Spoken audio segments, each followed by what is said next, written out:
So I've actually created what I call the my 9 key system. It's called the connection code. And one of those keys is confidence. And to move through anything that we want to accomplish in this life, we need to feel that sense of confidence within ourselves. And I think this is why it's so important to have certain practices and habits implemented every day to keep us balanced, even when seasonal depression shows up or anything else shows up. Hey, in today's episode of the Master Delegator Podcast, I have a very wonderful guest. Her name is Giovanna Elias. Giovanna has spent the last 10 years traveling the world, observing human behavior and asking what truly makes us happy, healthy, and fulfilled. She believes that the secret sauce to having a quality life is having quality relationships, period. And that's actually one of the things that we talked about in this episode. And that's why I'm so excited for you to listen and tune in to this episode. Giovanna is a people lover, travel goer, neuroscience enthusiast, philosopher at heart, and ultimately calls herself a human connection expert. Pulling from her background in communications, human rights, NLP, and holistic medicine, she is beyond passionate about creating a world where people can communicate effectively, lead consciously, resolve conflict gracefully, and ultimately connect deeply and meaningfully in all relationships. She empowers professionals to build meaningful connections with anyone, anywhere, at any time, and communicate consciously in order to overcome conflicts in their relationships, from work life to family, friends, and romance. She does this through her life-changing 9-key system called the Connection Code. Hello, Giovanna. How are you doing? I'm glad to hear that you are enjoying your stay in Mexico. I am so jealous because it's getting cold here in Ohio. Yeah. And like I was saying, Kristy, it's like I don't even realize what time of the month or what's the season anymore, just because it's always warm here. Yeah. And what's the temperature there right now? 90s, in the 90s? So I don't know in Fahrenheit. I know in Celsius it would be in the 35-ish degrees. So maybe that would be. I think it's around, yeah, that's around 90s. Yeah. Wow. And is it humid? Yeah, I love the heat. That's why I moved here. I do too. Yeah, that's why I'm so jealous. But anyway, I'm so excited to talk to you about, how to perfect the art of people, because I feel like dealing with people is, I don't want to say such a mess, but it can be messy, even if you just deal with your own self, it's already messy, right? Because there's a lot of things going on, within ourselves. And sometimes we don't even know how to handle ourselves alone. How much more if you are dealing with different types of people with different backgrounds and personalities. And so that's why I'm so excited to have you here on the show. But I want to get started, with what you currently do. So you teach people the power of communication and connection, whether it's from their work life or to their personal relationship. So tell me about the power of communication and connection, and why that is so important when it comes to perfecting the art of people. Yeah, excellent question. And I wanted to actually go back to even what you said about, it's so hard for us to even have a good relationship with ourselves, and let alone how do we do it with other people. And that's actually the root of it all, Kristy. So, when we do learn how to have a healthy relationship with ourselves, then that it, as a natural butterfly or ripple effect, shows up in all the relationships that we have with other people. So I always say any problem we ever have in life is a people problem, whether that be at work with our colleagues or our clients, managers, employees, to our families, our parents, our kids, our siblings, to the relationships we have romantically with people. All of these come down to essentially different areas of relationships. And of course, all of that roots back to who are we being, how are we communicating, how are we showing up? And when we can do that well, and when we're in a good place, then that naturally shows up in all of our other relationships as well. So I'm a big believer, the quality of our life really comes down to the quality of our relationships. And if we can learn these really important basic skills that I don't think we learn in school, how to talk to each other, how to emotionally understand and manage ourselves and our emotions, how to be able to have conversations with people, how to have difficult conversations, even just how to talk to strangers, how to meet new people. And all of these different skill sets go so far in every area of our life, from getting a job to getting a life partner to having a healthy relationship with our family and everybody that's in our lives. So that's essentially it in a nutshell. Sounds like a not so easy thing to do, right? Because really, who wants to handle conflict, right? Sometimes you don't even want to face our own problems, right? Because we're afraid. And so, since you mentioned that, having a healthy relationship with other people starts from within us, how can we have a healthy relationship, with our own selves? How can we be healthy, as a human being, as an individual? So, what are the practical ways that, we can do in order to be in that position? Yeah, great questions. So very basic. For one, I have a background in holistic medicine, so I always pull that into this, and that's looking at the physical, mental, emotional, and energetic or spiritual health. So really looking at the body from that holistic perspective and saying, okay, how am I physically taking care of myself? What am I putting into my body? How much am I sleeping? Am I exercising? Am I implementing those physical practices in my day to day to maintain good health and prevent, things from potentially happening? And that, of course, trickles into the mental health. When we are exercising and moving our body, we're getting dopamine going through us, all the good neuro chemicals, these what I call happy hormones, Right. moving through the body that then mentally have a very good impact on us. And they make us feel, energized, rejuvenated, and fresh. We have clear ideas. And so this then trickles out into how we're mentally feeling and showing up and thinking. And that then creates our emotional state. And so now when we're moving through our body or moving through our day, I should say, then it's like everything we're doing, we're showing up as energetic beings. And that's all impacted by how we're emotionally feeling. And our emotions then give off that energetic signature. And that now shows up in how we're speaking. So if I'm feeling good, if I got up, I exercised, I ate well, I slept well, I'm rejuvenated, I'm in a good place here, maybe I meditated or read a book, or, I got a couple things checked off my list, I'm in a good momentum. Now I'm going out into the world with that vibration, I'm going out with that kind of energy, and people are going to feel that off of me. And now everything, like I said, is a ripple effect. And so that's going to show up in my conversations, and that's going to show up in the interactions I'm having.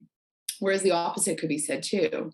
If I'm being very hard on myself, or everything's kind of just not going the way it's planned, that doesn't mean the interactions we have with people have to go awry or go sour as well. It just means we need to check in with ourselves and say, okay, how can I change this state before I'm, interacting with the outside world now? Because I don't want to show up and then what I call emotionally vomit onto other people. Right. Exactly. So yeah. okay, let's just say you're physically okay, you're emotionally okay, you're spiritually okay, and when you go outside, people can see that you're really doing pretty good. But what if you live in an environment that is not healthy?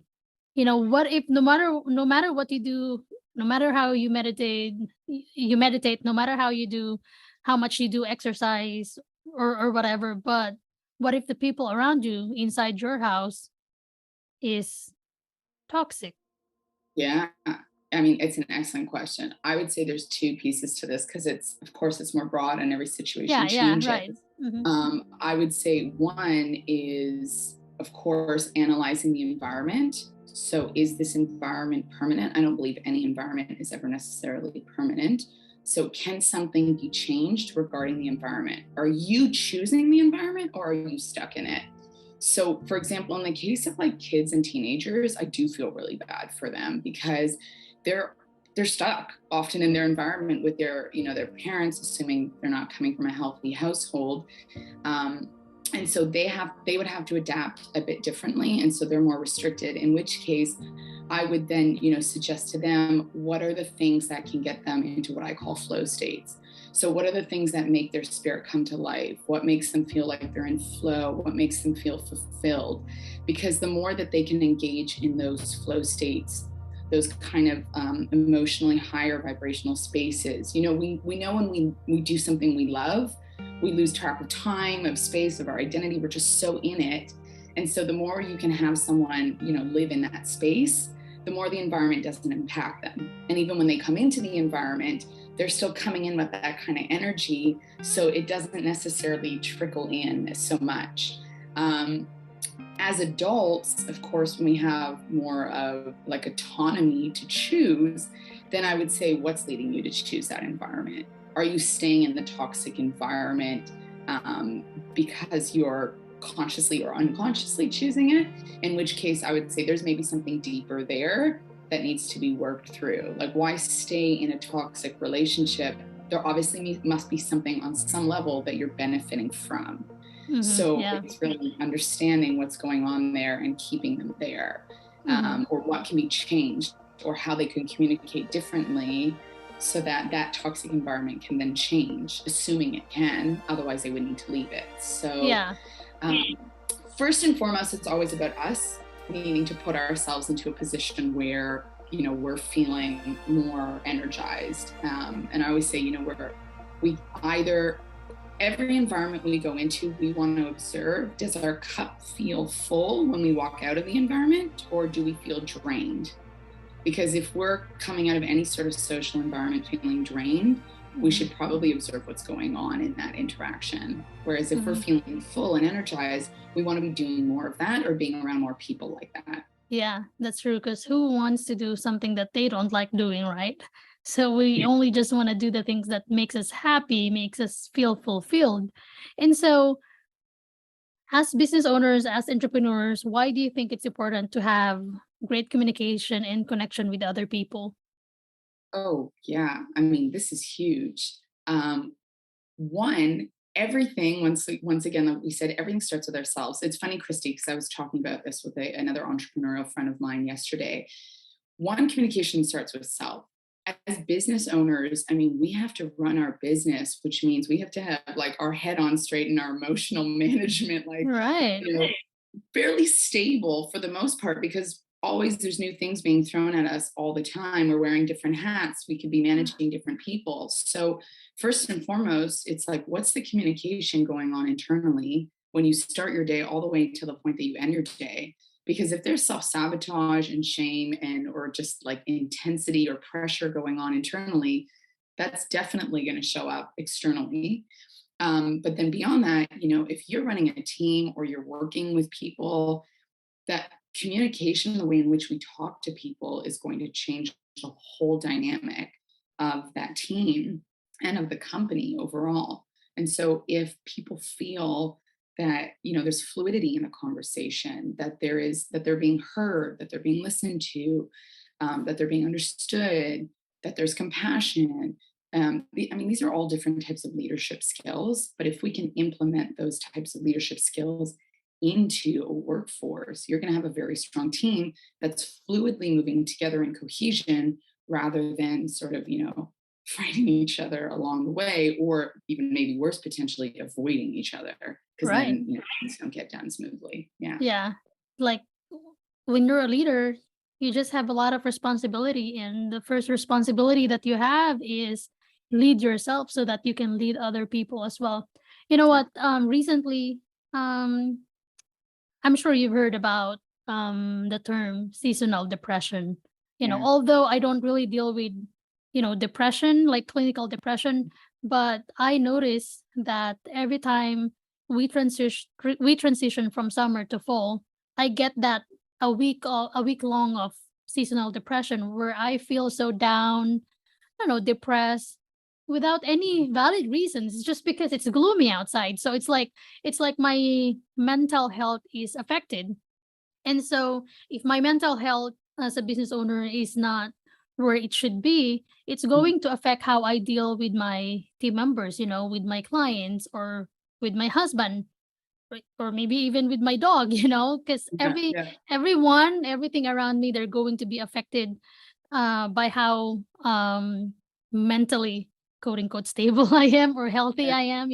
And so I realized recently, so we've had a few challenges, in the business, which is pretty normal, and I'm the type of person who addresses um challenges head on. Like I'm Mhm. like a solution provider Yeah, type of person. I get it. But recently I have been just processing and just kind of pondering, what happened recently. And I was like, okay, I have a solution, but still this seasonal depression, anxiety still won't go away. There's a problem and I have a solution already. It's fixed, but it's still there. It's still lingering in my head, and every time I wash the dishes, I'm still like, okay, this negative thought is still in my head. It's like repeating again and again, over and over in my head. And so there's just, one day, I just sat in my office. And as a matter of fact, if you can see one closet here, in Mm, one door here in my office, I made that my kind of like war room, my prayer room, where if I want okay. to meditate and do my devotion, I'll just go to that room. And so I find that very helpful to me. Like I just play worship songs, in that room. And if there's a CCTV camera in that room, if somebody can just see me what I do there, they're probably thinking Christy is going nuts. But my point is, sometimes it's not really the problem. Sometimes it's the problem is deep within us, because if we don't know where we anchor our joy, Yeah. if we lost track of where we find our joy, then no matter how much solution you have to the problem, it's not gonna go away, because you have the peace from within you is already gone. So you need to find a way to find that peace back, Mhm. and put that back into your heart. And I mean, at least for me, that's how I do things. That's how I process things on my own, because once peace and joy is gone from you already, it's hard to kind of put it back onto yourself already, no matter how much solution you already have. So like what you said earlier, you do holistic medicine, you deal with physical, emotional, and spiritual. And I'm also a very spiritual person. It might be different than what you do spiritually, but Mm, I'm active in my faith as a Christian. And so I find that whenever I have problems, the problem is not really the problems. The problem is that I am not in connection with who I am in God, because I tend mm, to like doubt myself. I don't have confidence. So I'm pretty sure it's the same with what you do, right? I'm not sure yeah. how you deal with that So kind of. it's interesting you say this. So I've actually created what I call the my 9 key system. It's called the connection code, and one of those keys is confidence. And to move through anything that we want to accomplish in this life, we need to feel that sense of confidence within ourselves. And I think this is why it's so important to have certain practices and habits implemented every day to keep us balanced, even when seasonal depression shows up or anything else shows up. It's a That real way thing. it is. Even I was It, still in the Philippines, it was like depression. Like, duh, what do you mean by depression? We don't get depressed here in the Philippines, because we're very. I mean, you're in Mexico right now, and I'm pretty sure that you've observed, Mexicans there, that like we love we love people, we love our communities, and when we have problems, we just go together and eat out with them, and it's poop, all of a sudden it's gone. But here yeah. now it's different.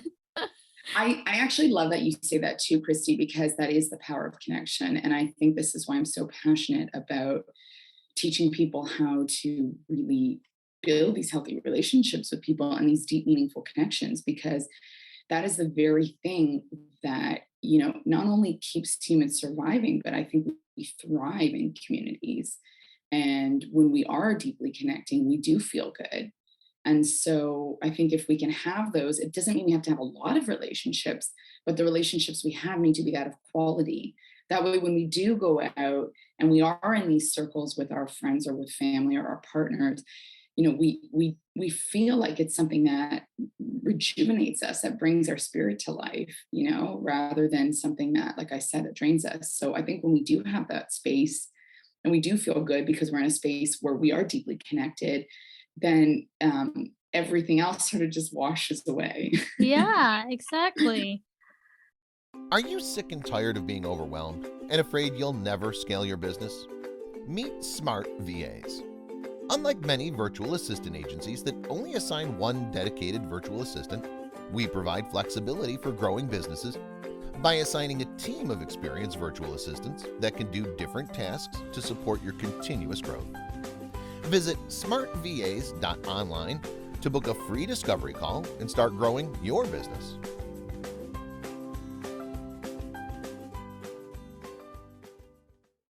Oh my gosh, this is really good. So you mentioned quality relationships. You have to make sure that you just not have relationships with other people, but it should be quality. So Yeah. what are some of the, I don't know that's the right term.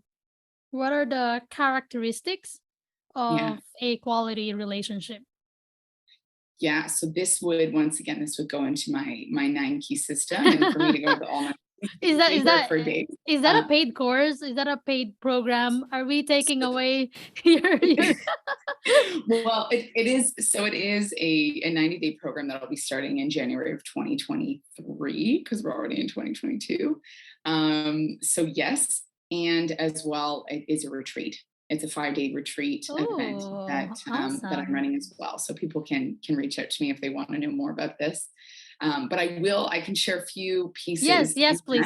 Don't give it Um, all away. So the very first, we'll start at least with the very first key. And it's funny because most people are like, really, this is so important. And even so, I'm such a nerd. I dive deep into the research. I love going from anything neuroscience-y to Right, yeah. philosophy to spirituality. So kind of integrating all of it. And what showed up in the research was curiosity is something very, very important in order to build quality relationships. And why is that? Because I think oftentimes we don't ask people questions, and we don't ask quality questions. And so we find ourselves in the company of people, but we don't really know the person sitting in front of us. And we don't really know the depth of them, and we don't know their values and their belief systems, and why they do what they do, and what they deeply believe in, and what they care about. And so I think when we start asking these questions, one, we learn ourselves. And I think we can take so many shortcuts in life just by learning through other people, and of course asking them. Two, we illustrate that we care about the person that's in front of us. And so when we show someone that we actually care about them, we care about their history, we care about what they've learned, what they can impart onto us, the wisdom they can impart onto us, we show them that we're listening. And so this naturally builds a very strong rapport with people. But then the most important thing, I would say 3, is that when we ask questions, we know whose company we're in. And that allows us to get clear on, is this person in alignment with my values or not? Are they someone I want to keep around long-term as a friend, as a business partner, as an employee, as a romantic partner, right? So, what role would I want them to play in my life? And do I want them to play a role in my life? And are we aligned in these areas? And the only way I'm really going to have that understanding is when I start asking these quality questions. Exactly. And so we go deeper, and we go layers deeper, and we unravel the onion, and we really get to know the core of someone. And then that, of course, builds that deeper connection as well. And so I often see, I see people in interactions, conversations with each other, and I hear people make commentary, and I would just love to ask, like, the most subtlest things people will mention. And I'm like, that could go down a really interesting whole or direction. Yeah. But it requires the other person to ask. And I think oftentimes we're afraid. We don't want to look foolish or unintelligent, or we don't want to seem like we're intruding. But I think, if someone's not comfortable, they can say, yeah, I'd rather not talk about it. It's perfectly fine. But asking allows for learning, and it allows for going deeper and connecting deeper with that person and just unraveling so much good stuff that can come out of Yeah. conversation. Yeah. Yeah. I mean, I totally agree with you. Curiosity is really important, when you want to have a deeper relationship with somebody, because your values, your belief system, your background, culture, those things, they have um a very huge impact in your relationship. um I mean, I don't know about you. I As for me, I when I was single, I didn't want to marry someone who does not have the same, belief system as me and core values, because that's going to affect how I deal with that person and how we teach our children. So it's really important that, you're always in alignment with things that are non-negotiable to you. Of course. Uh and I totally can relate when you said that, asking asking too much questions can feel like you're intruding, like you're an Mm. intruder because you ask too many questions. And I feel like I'm the type of person who asks too many questions and I I love don't think that. it exists. I don't think too many questions exist. Yeah, I mean, and I love asking questions because I learn from them and I get to change the way how I think on different views, on different areas, in our life. Because when you're open to other perspective, it's not that you're gonna agree with them, but at least you know where they are coming from and you understand why they do what they do. You can respect them and honor them for who they are. Mhm. Um, so yeah, I mean, I love that. And I think now here in the States, people, when you walk into the grocery store, or when you go to like an event and you see somebody that they will ask you, "How are you?" "Oh, hey, how are you?" And you're like, "I'm fine." But last night you were just crying and you're thinking of like cutting yourself. But now, now there's somebody who asks you, "How are you?" You don't even share, because Uh, you like know they're you know not what I mean? really. Yeah, they're not Yeah. very serious. And I don't know, the question, "How are you?" here in the States, I feel like it's just for formality already, at least for some people, and Yeah. that's why I'm currently in the process of reading Jenna Kutcher's book titled "How Are You Really?" Because how are you, like, really, you know Mm. um because you really need to dig deeper. If you really care for someone, if you really want to get to know somebody, you have to ask the right questions. For sure. And actually what you're speaking to speaks to key number 8 that I talk of, that I call fully expressed.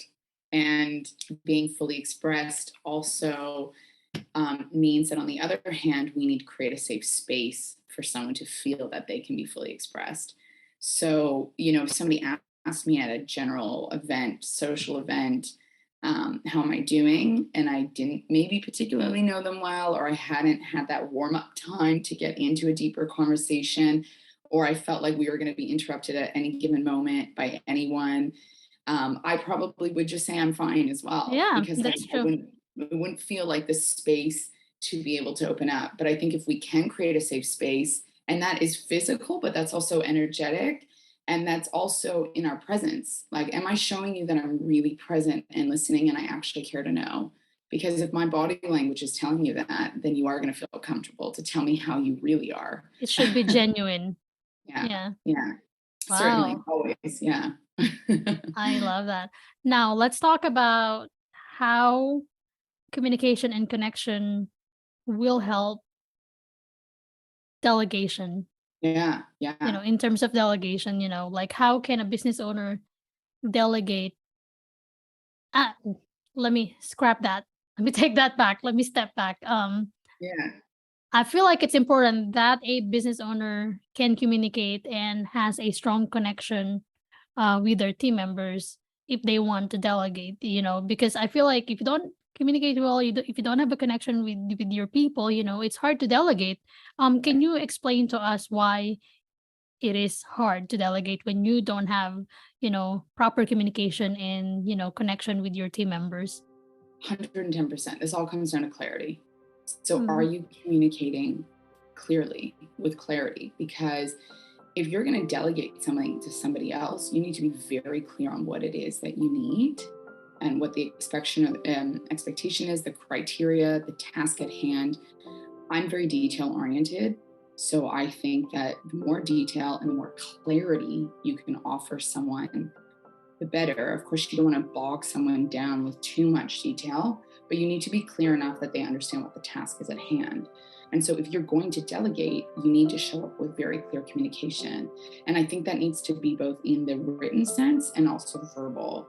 So writing it out, but then also verbally explaining, this is what I mean when I have written such tasks. And in that case, then they can go off and do the things that you need. But if you're delegating and there's no clear communication piece showing up with that, sure, things can get done, but not necessarily the way you would like them to be done. Exactly. And I love that you said that you're a very detailed oriented person. And if you're delegated, you delegate it. If you're delegating to someone and that person knows that you are very detailed, that person will also try to be very detailed, because that person would expect that you want that person to be very detailed as well, right? Because when we Assuming delegate, you hire the right people. yeah, when you hire the right people, because when we delegate, we want to see results as how we want it done. For the most part, right? Yeah. Yeah. Well, clarity is very important. Without clarity, the opposite of clarity is chaos. So if you don't have clarity, you're gonna be so chaotic. And I think if you're a business owner, you have to have your ducks in a row. Yeah. You'd have to make sure that, you don't have to be like Marie Kondo, you know, type thing, where you like have it together, you have everything, you have like different types of organizers, all that kind of stuff. You don't have to be at that level, for you to be called like an organizer or whatever, but at least, have the important things prioritized, and make sure that, when you delegate, the things that that person need in order for that person to finish the task. Don't just expect your team member that you're delegating to know everything that you want your team member to know. Yeah. 110%. Yeah. Totally. Completely. Yeah. Yeah. Well, cool. Well, this has been a great conversation. I feel like I can talk more about clarity, communication, and connection and delegation, but um but maybe we can have you back again to talk about your program at the beginning of Yeah. the year. But yeah, tell us more about that, and where can people find you online? Yeah, so and people can find me online on Instagram at giovanna.fjm.elias. I'm imagining you'll probably put these links up in the chat so people Yep. can go right to it. You can see my work on YouTube, the connection code, and then you can always just put in Giovanna Elias. And how else? Facebook, Giovanna Elias. I mean, it's all on. I'm all across all these platforms. Don't be shy. Reach out to me. Shoot me a message, and I'd be more than happy to send you links to the retreat that's coming up, and also to the 90-day program, and even just to talk. Yeah. Even just to connect. I'm always happy to do this. So it would be an absolute pleasure. Awesome. And who do you mainly help? Yeah, it's great. Busy professionals. So yeah, traditionally, people that have busy lives that don't necessarily have the time to be able to put towards like actually looking at themselves and then looking at the relationships in their lives. But at some point we get to a point where we say something needs to give, like something needs to change, and we need to work through that. So that's it. Wow. Yeah. Well, if you're listening to this episode and you are already asking yourself, how you can have clarity, and, just like what you mentioned, Giovanna, some things gotta give, if you're at that point already, I recommend that you contact Giovanna to help you out. Well, thank you It so would be an much. absolute pleasure. Thank you so much, Kristy, for having me. Such a pleasure. It was wonderful to chat. would have been more than happy to chat more about delegation as well. I know, but time's up, Yeah, Yeah, but we'll talk more about that in the future. Thank you so much for your That's time. wonderful. Thank you, Kristy. Have a wonderful day.